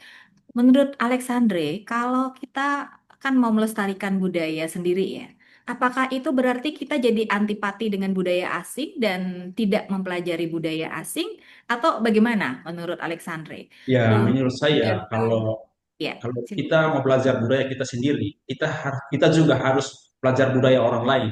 Ah, Misalnya saya di negara saya belajar dan hidup di budaya saya sendiri. Tetapi saya mau kalau sekarang saya kuliah di Indonesia di Solo, itu saya harus belajar budaya Solo, bagaimana cara untuk sapa orang atau bagaimana tradisi-tradisi orang di sini dan seterusnya. Jadi walaupun belajar budaya Solo, Alexandre bukan berarti jadi melupakan budaya sendiri ya, Ya, dan tetap cinta sama budaya sendiri. cinta banget. Oke. Kemudian, apakah kemudian dengan belajar budaya Solo nanti Alexandre pulang ke negaranya Alexandre, nanti menurut Alexandre ada gunanya juga nih belajar budaya Solo gitu. Nanti bisa untuk apa nih? Fungsi atau kegunaan Oh iya, terima kasih. Terima kasih Bu atas izin manfaat menjawab Bu. belajar budaya lain selain budaya sendiri itu manfaatnya apa menurut Alex? Kalau kalau saya pribadi, kalau saya banding kalau budaya di negara saya, terutama di saya di sini, dan saya belajar budaya-budaya di Solo, dan saya mengimplementasikan di negara saya, terutama di desa saya, itu adalah uh, kalau di Solo budayanya itu anak-anak ya, anak-anak itu ramah sapa orang tua dan apa ya, menghormati banget orang yang tua gitu karena di Timor Leste kayak anak-anak muda yang kurang sama orang tua dan kurang respect sama orang tua. Tapi saya di sini saya belajar bahwa anak-anak di sini tuh sangat-sangat respect banget sama orang-orang yang usia yang lebih tua dan saya akan mengimplementasikan di desa saya dan di negara saya. Oke, baik cukup dari saya. Terima Terima kasih. kasih. Ya, terima kasih Alexandre ya. Pidatonya sangat menarik. Kemudian saya juga dapat beberapa informasi baru tapi sekaligus ternyata ada beberapa hal mirip dengan budaya di Indonesia. Ya, Ya, Eh, yang mau saya konfirmasi adalah ini konten ya, tentang konten. Alexandre menyampaikan bahwa yang pertama itu ada pernikahan adat untuk perempuan. Itu Bang, iya. kalimat yang Alexandre sampaikan. Nah, pertanyaan saya, kalimat pernikahan adat untuk perempuan ini yang masih belum terlalu saya bayangkan. Yang namanya pernikahan itu bukan untuk, ya, tetapi eh, karena menikah itu tidak bisa perempuan kan, perempuan saja ya. Tetapi apa Iya. yang Alexandre maksudkan dengan pernikahan adat untuk perempuan? Apakah ini tidak ada laki-lakinya dalam pernikahan ini? Oh, izin menjawab. Ada Iya, laki-lakinya, Bang. bagaimana? Tapi Silakan. ada laki-lakinya. Iya, iya. Karena kalimatnya adalah pernikahan adat untuk perempuan, berarti yang menikah perempuan saja gitu. Gimana? Silakan. Eh, Mohon maaf, terima kasih atas pertanyaannya. Saya izin menjawab ya, Pak. Saya ambil berlaku favorit veto itu misalnya. Misalnya saya ambil itu karena misalnya saya pernikahan kakak saya ya, kakak perempuan saya. Nanti saya yang akan menikahkan kakak perempuan saya ke laki-laki orang lain. Itu kalau bahasa Timur Leste itu pernikahan adat berlaku fully veto. Misalnya ada laki-laki ini yang mau menikahkan kakak saya ini, itu saya harus uh, memberikan zagu miju untuk membayar bilis sesuai bilisnya gitu. Oke, berarti pihak keluarga perempuan yang memberikan. Iya, Oke, ya ini karena menikahkan itu bagi saya perlu diperjelas juga bagaimana situasinya ya. Eh, berarti pernikahan adat untuk perempuan ini yang Alexander maksud adalah apa yang harus dilakukan bagi keluarga perempuan. ya gitu. Betul ya? Oke, Ya betul bagus. betul Pak. Berarti kalau di Indonesia, Alexander tahu istilah khusus untuk itu tentang apa Oh, yang diberikan oleh pihak keluarga perempuan atau ini yang memberi keluarga perempuan atau ini keluarga yang laki-laki? ini kalau kalau jagung biji itu di keluarga perempuannya kasih ke keluarga pria gitu Pak. Ya, Oh, maaf, C- keluarga perempuan yang keluarga perempuannya akan mengasih jagung biji kepada keluarga pria untuk membayar memberi itu. ya, Ia yang memberi memberi ya. ya Oke, itu biar jagung biji dan keluarga pria akan bayar bilisnya gitu Pak. Bilisnya bilis kalau oke, baik. Itu mas kawin ya. Kalau di iya mas Indonesia, kawin gitu kan mau bayar gitu mau bayar baru betul, eh, ambil anaknya gitu kalau mau oke, keluarnya anak perempuannya ke keluarganya. betul. Berarti kalau di Indonesia mas kawin itu diberikan oleh pihak keluarga laki-laki ya Iya kepada gitu. perempuan. Iya Berarti gitu. di Timor Leste terbalik. Oh, di Timor Leste itu kayak gini Pak. Kalau Timor Leste misalnya saya menikahkan anak perempuan saya. Nah, Oke. sama laki-laki ini saya harus beri jago biji. Jago biji itu kayak alat untuk itu atau itu bayaran gitu. Bayaran uang kayak gini untuk saya baru ambil anak saya ke di dalam keluarga laki-laki ini gitu. Oh, memberi anak saya kepada Memberi kayak keluarga. gitu ya. Oke, baik, Ya, baik, baik. Ya, ya. Baik. Berarti ini sedikit berbeda ya. iya sedikit Ada berbeda. sesuatu yang diberikan, tetapi siapa yang memberi itu berbeda ya. Iya, ya. Bagus ya. Kemudian ada budaya lain sebetulnya. Sayang sekali waktunya terbatas. Nanti pasti Ibu Praba yang akan membuatnya lebih spesifik dan lebih jelas ya. Terima kasih Alexander. Terima kasih atas pertanyaan Pak. Ya, terima kasih Alexandre. Mungkin nanti kalau Alexandre menikah, saya Pak Budi, Bu Karina diundang ya Alexandre ya, Ya, baik-baik supaya Pak. bisa menyaksikan langsung apa tadi yang sudah dijelaskan. Ya, Ya, baik-baik Pak. well, menarik sekali Alexandre karena Alexandre dalam pidatonya membawa wujud budaya yang sudah terlaksana di Timor Leste. Nah, memang betul saya tertarik dengan yang nomor 3, yaitu gotong royong ya. Contohnya Ya, baik. ketika membangun rumah, kan gitu ya. Nah, ketika membangun rumah itu bisa Alexandre jelaskan lebih detail apanya yang digotong royongkan ya, Dek Alexandria. Oke. Silakan. Terima kasih atas pertanyaan Bu. Bisa saya menjawab Bu. Poin ketiga saya ambil itu gotong royong. Itu saya bisa misalnya Bu, bisa misalnya. saya pribadi merenovasi rumah atau cor rumah gitu Pak. Berarti saya harus mengajak orang-orang di sekitar saya, di tetangga saya, di desa saya dan keluarga yang masih jauh. Itu juga saya akan panggil dan mereka mau bantu saya untuk membantu saya untuk pekerjaan ini sampai pekerjaan ini selesai. Dan di tim audit dan unik juga di tim audit kampus saya itu, misalnya saya merenovasi rumah ini, pekerjaannya agak berat. Eh, saya harus pilih kerbau atau babi untuk dibunuh, untuk dikasih makan untuk orang-orang untuk membantu saya dan teman keluarga atau si pupu yang datang ke rumah saya untuk membantu saya untuk dikasih makan orang, dan tidak ada bayaran sedikit pun ke mereka, tapi saya harus tanggung makanannya, minumannya, sampai rokok atau apa dulu. Baik, membantu membangun itu artinya membantu membangun rumahnya. Misalnya Iya, dikasihkan semen dan segala macam ya. iya sih, Nek. Tapi Iya gitu. bukan membantu untuk membelikan bahan, begitu ya, Alex? Ya, tidak bantu berikan untuk bahan. Oh, oke. Membantu membangun rumahnya sampai jadi. Membantu membangun gitu. Masang gentengnya, maku Iya, sampai gitu. tenda atau cor atap atau di satu lantai, tiga lantai, empat lantai itu kayak tergantung kita gitu. Oh, oke, oke, oke. Baik. Terima kasih, Alexandre. Terima Itu kasih atas. saja dari saya. Oke.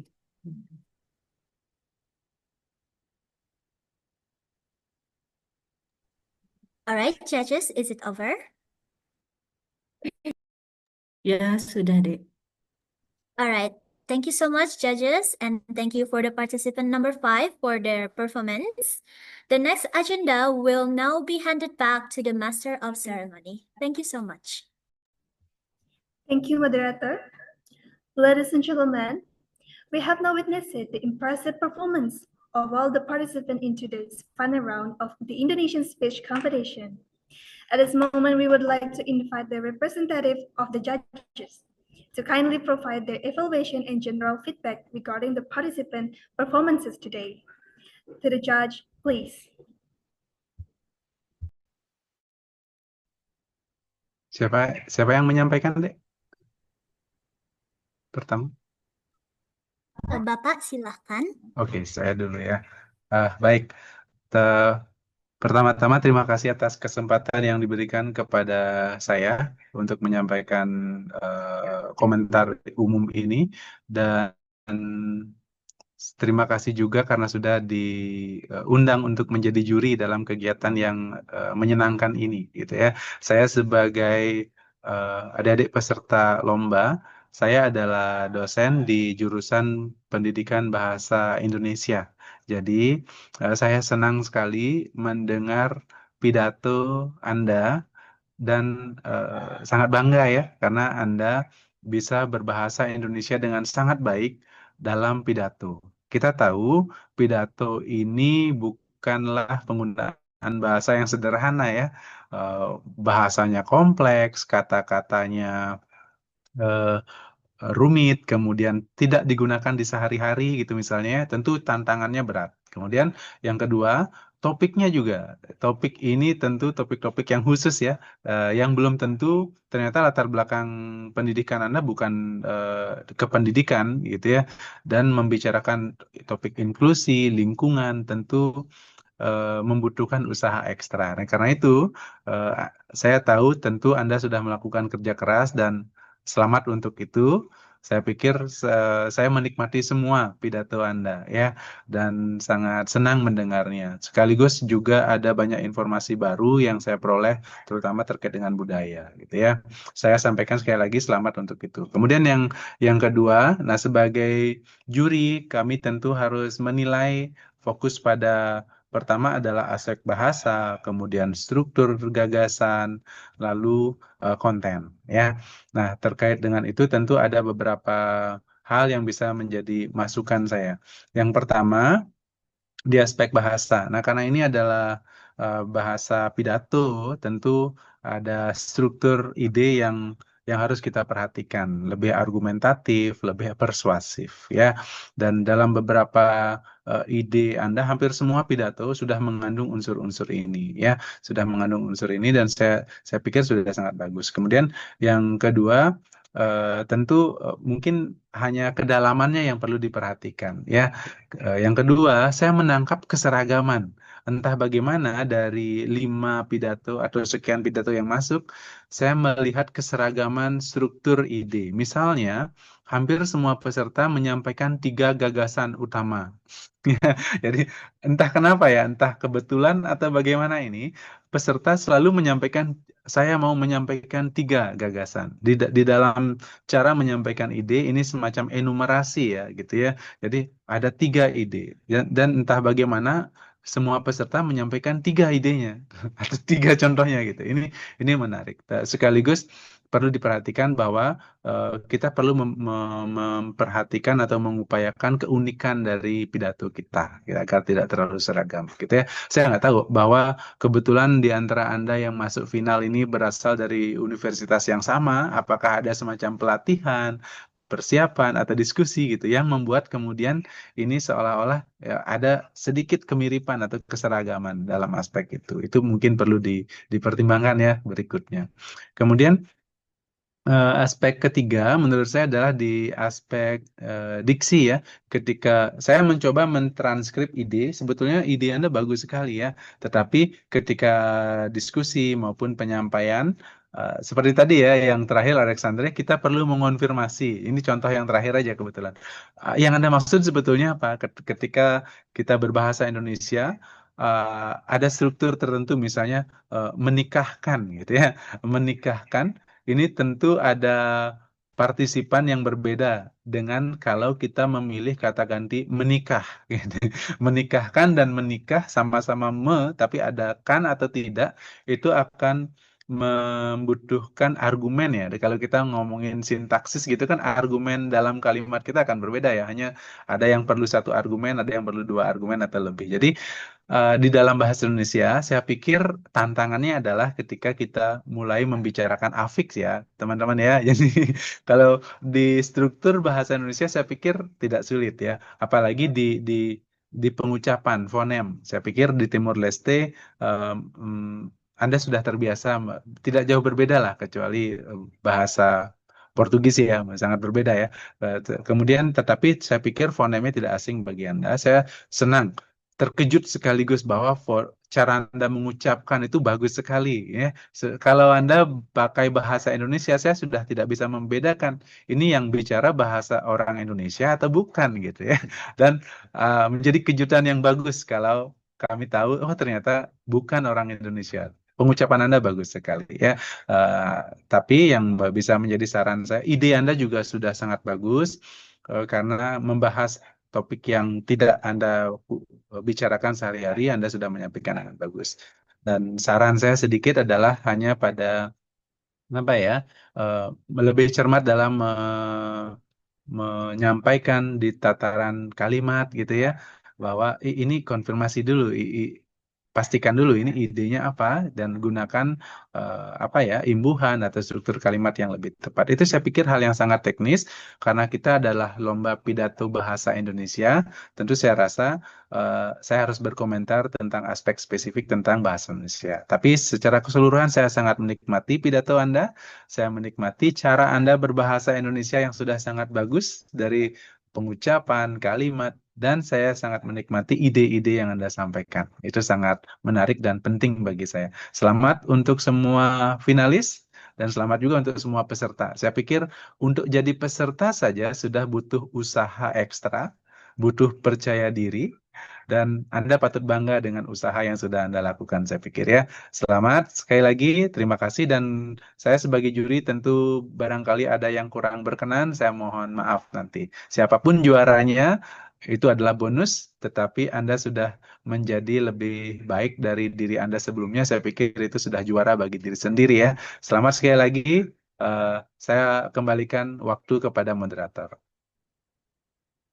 Baik, terima kasih Bapak Budi. Apakah dari dari Dewan Juri lainnya ada yang ingin menyampaikan kesan-pesannya? Kami persilakan.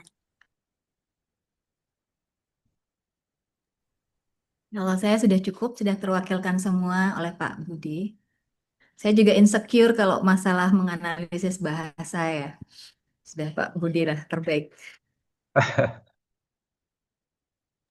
Baik, terima kasih Miss Karina. Apakah dari Miss Praba ada yang ingin disampaikan? Baik, terima kasih Dek Tia. Ya betul sekali tadi apa yang sudah disampaikan oleh Pak Budi ya. Saya kagum sekali dengan pengucapan adik-adik ketika pertama saya mendengarkan pidato adik-adik pada saat penyisihan kemarin.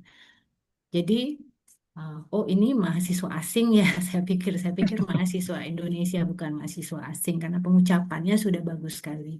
Dan tadi adik-adik juga sudah membuktikan skill adik dalam menyimak, mengerti pertanyaan juri, kemudian berbicara, menjawab pertanyaan juri. Saya hanya ingin menambahkan satu hal kecil yang berhubungan dengan pendalaman yang tadi Pak Budi sempat sampaikan. Ya, pendalaman itu artinya ketika adik-adik untuk selanjutnya, ketika memilih sebuah topik pidato, nah itu kan hanya topik ya. Untuk judul adik-adik bisa spesifik mengambil satu aspek saja dari topik besar itu. Kemudian untuk menunjukkan bahwa adik-adik sangat tertarik dan memahami satu subtopik atau satu subtopik tersebut, nanti bisa disupport dengan misalnya data. Tadi beberapa ada menyampaikan pendapat ahli itu bagus sekali, definisi itu bagus sekali, jadi bisa disupport dengan definisi, pendapat ahli, data, statistik, kemudian bisa dibantu dengan contoh. Nah, contoh itu artinya ya contoh nyata. Misal tadi menyelamatkan lingkungan, tadi adik siapa saya lupa, jadi sudah bisa menyebutkan bahwa oh yang saya maksud dengan langkah-langkah menyelamatkan lingkungan adalah 1, 2, 3, 4. Jadi langkah nyata betul-betul ya, karena kalau menyelamatkan lingkungan, semua orang juga mengerti kita harus menyelamatkan lingkungan, kita harus menjaga lingkungan. Tetapi caranya gimana? Itu yang penting ya adik-adik ya. Itu beberapa hal yang bisa mensupport adik-adik punya wawasan dan pengertian tentang satu topik yang akan diambil. Ya, tapi congratulations ya, everybody has done a very good job. And thank you very much for participating in this speech competition. Oke, itu saja dari saya, Dek Tia. Terima kasih. Baik, terima kasih Miss Praba. Terima kasih Dewan Juri. Untuk berikutnya akan saya kembalikan ke MC. Terima kasih. Ladies and gentlemen, we will now proceed to the documentation session. We kindly ask all judges, committee members, and participants to turn on their cameras and prepare for the photo session. To the committee in charge of documentation, please stand by. The documentation will be guided by the MC with a countdown. Okay. 3, 2, 1. Once again, salam harmony pose, please. 3, 2, 1. All right, thank you. The documentation session has been successfully completed. Ladies and gentlemen, that concludes our final round of Indonesian speech competition, International Week 2026. I would like to express my sincere gratitude to judges and all participants for taking the time to attend today's session. I also apologize if there were any mistakes or shortcomings during the event. To formally conclude the final round of the Indonesian speech competition of International Week 2026, we will end the session with a prayer. The prayer will be conducted according to each person's belief. Let us begin prayer. Prayer is over. Thank you, and we look forward to see you again at International Week next year. Good afternoon. Om Santi Santi Om. Assalamualaikum warahmatullahi wabarakatuh. Shalom, Salve, Namo Buddhaya, Salam Harmony. The meeting room is now open for exit. Participants might kindly exit the meeting room.